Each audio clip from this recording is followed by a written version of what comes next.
વાંસદા પોલીસની મોટી સફળતા. વાંસદા પોલીસને પોક્સો અને અપહરણના કેસમાં મહત્વપૂર્ણ સફળતા મળી છે.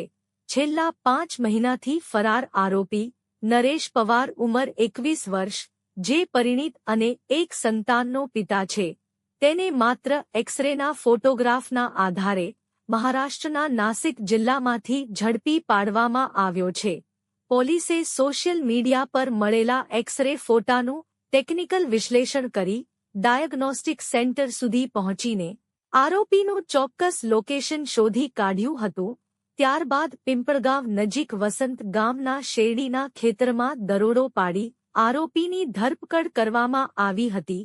આરોપી સાથે રહેલી 15 વર્ષની અપહરણ કરાયેલી આદિવાસી સગીરાને પણ સુરક્ષિત રીતે શોધી કાઢી તેની માતાને સોંપવામાં આવી છે.